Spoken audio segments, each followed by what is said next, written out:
Next example देखते हैं जिसमें है 10 men complete the work in 21 days. How many men how many days the work will complete if 3 men left the house. ठीक है, यानी हमारे पास 10 आदमी हैं जिन्होंने 21 दिनों में काम किया है। अब हमने देखना है कि 7 आदमी कितने दिनों में काम करेंगे। जब ज़्यादा बंदे होंगे तो कम दिनों में काम ख़त्म होगा, जब कम बंदे होंगे तो ज़्यादा दिनों में काम ख़त्म होगा। ठीक है, तो अगर एक चीज़ इंक्रीज़ हो रही है तो दूसरी चीज़ क्या हो रही है, डिक्रीज़ हो रही है। यानी डेज अगर ज़्यादा हो रहे हैं तो मैन क्या हो रहे हैं, कम हो रहे हैं। अगर मैन कम हो रहे हैं तो डेज ज़्यादा हो रहे हैं। ठीक है, तो यहाँ पे देखिए अननोन क्या है, डेज। अगर ये एरो में इसकी डायरेक्शन अपवर्ड रखती हूँ तो ये वाला जो एरो है क्योंकि ये इन्वर्स प्रोपोर्शन है तो इसकी डायरेक्शन इस एरो के इन्वर्स होगी। ये अगर अपवर्ड है तो इसकी डायरेक्शन क्या होगी, डाउनवर्ड होगी। ठीक है, तो ये मैंने अपवर्ड रखा है तो इसकी डायरेक्शन क्या होगी, डाउनवर्ड, क्योंकि ये इन्वर्स प्रोपोर्शन है। डेज अगर ज़्यादा हो रहे हैं तो डेज अगर ज़्यादा हो रहे हैं तो मैन कितने होंगे, कम होते जाएंगे। ठीक है, तो एक चीज़ ज़्यादा होने से दूसरी चीज़ कम हो रही है। अब मैंने आपको क्या कहा था कि एरोस कैसे रेशियोज़ कैसे लिखेंगे, जहाँ से एरो स्टार्ट हो रहा है वो नोमिनेटर में आएगा और जहाँ पे स्टॉप हो रहा है वो डिनोमिनेटर में। इसी तरह जहाँ से एरो स्टार्ट हो रहा है नोमिनेटर में, जहाँ पे स्टॉप हो रहा है वो आ जाएगा डिनोमिनेटर में। क्रॉस मल्टीप्लिकेशन हो जाएगी, ये इधर आ जाएगा, ये इधर, तो ये आ जाता है 21 multiply by 10 is equal to x multiply by 7। तो ये आ जाता है, इसको अरेंज करके लिख लें, x multiply by 7 is equal to 21 multiply by 10। तो यहाँ 7 मल्टीप्लाई हो रहा है, वहाँ जाके डिवाइड हो जाएगा, 7 से 7 7 3 से 21, तो x आ जाता है आपके पास 30 डेज़, यानी 7 लोग 30 दिनों में काम को कंप्लीट करेंगे। अब हम देखेंगे कंपाउंड प्रोपोर्शन क्या होता है, proportion involving more than 2 quantities. यानी इसमें हम लोग क्या करते हैं कंपाउंड प्रोपोर्शन में, जैसे यहाँ पे सिर्फ हमारे पास कितनी क्वांटिटीज़ थी, 2 थे। ठीक है, यहाँ पे मोर देन 2 क्वांटिटीज़ का हम प्रोपोर्शन फाइंड करेंगे। अब हम लोग जब फाइंड करेंगे जो चीज़ हमारी अननोन होगी, बेसिकली यहाँ पे अगर 3 हमारे पास क्वांटिटीज़ आ जाती हैं तो जो चीज़ अननोन होगी उसका हम प्रोपोर्शन फाइंड करेंगे बाकी दोनों क्वांटिटीज़ के साथ। ठीक है, फिर हम ये चेक करेंगे हमारे एरोस अपवर्ड आते हैं या डाउनवर्ड आते हैं। तो हम पहले एक्सरसाइज से ही इसको समझ लेते हैं। एक्सरसाइज 4.1।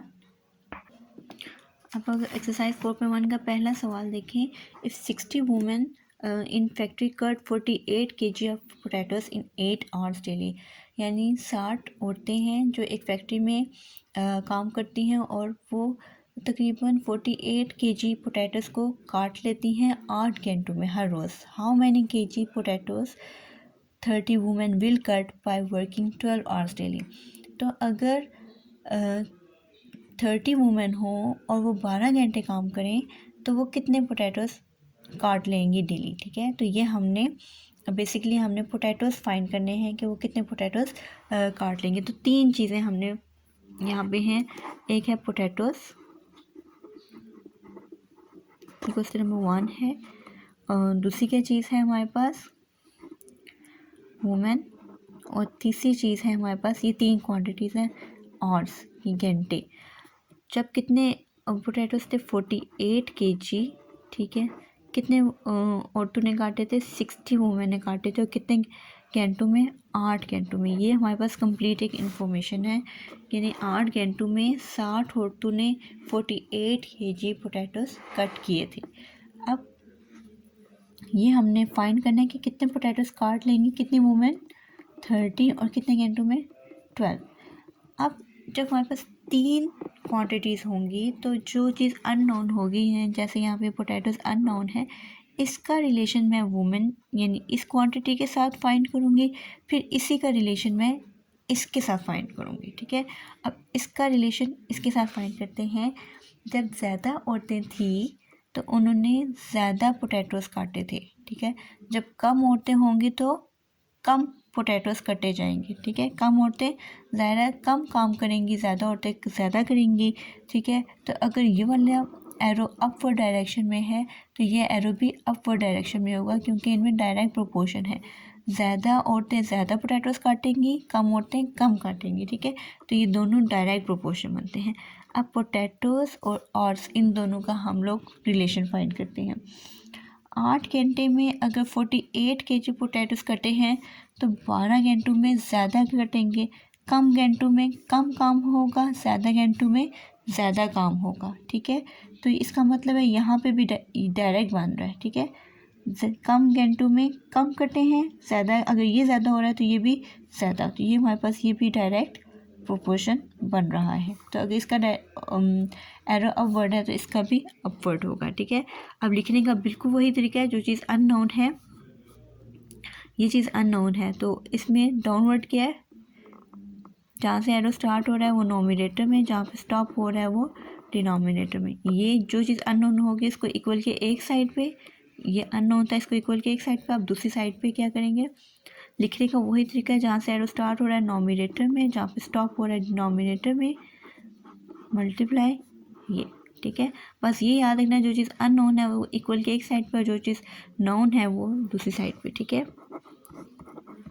तो यहाँ से ये क्या आ जाता है 30 मल्टीप्लाई बाय 12, ये आ जाता है 60 मल्टीप्लाई बाय 8। अगर आप इसको अरेंज करके लिखें, ये आ जाता है 30 मल्टीप्लाई बाय 12 मल्टीप्लाई बाय 48 और 60 मल्टीप्लाई बाय 8। 8 1 सा 8 होता है, 8 6 सा 48 होता है, 6 1 सा 6 होता है, 6 10 सा 60 होता है, और 10 1 सा 10 होता है, और 10 3 सा 30 होता है। तो x आ जाता है आपके पास 3 और 12 ही बचे हैं सिर्फ, तो ये आ जाता है 36 kg। यानी हम 30 वुमेन सिर्फ 36 kg पोटैटोज़ कट कर सकेंगी, ठीक है। क्वेश्चन नंबर 3 देखते हैं, 60 gallon of milk is use in 20 days by 15 man. 16 gallon milk जो है यूज़ किया है 20 डेज़ में 15 आदमियों ने। How much milk is required which can be use in 5 days by. अब 25 लोग 5 दिनों में कितना मिल्क यूज़ करेंगे। तो ये हमें क्या क्या गिवन है, 60 गैलन मिल्क गिवन है, जो कि कितने आदमी ने यूज़ किया है, 15 आदमियों ने, कितने डेज़ में, 20 डेज़ में,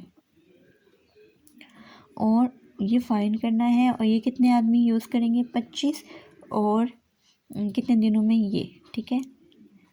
अब ये देखें,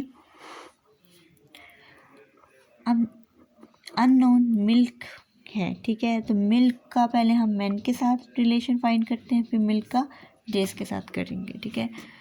60 गैलन यूज़ किया 15 आदमियों ने, ठीक है। तो 25 आदमी, जब आदमी कम है तो उन्हें कम मिल्क की ज़रूरत होगी, जब ज़्यादा होंगे तो ज़्यादा की ज़रूरत होगी। तो अगर ये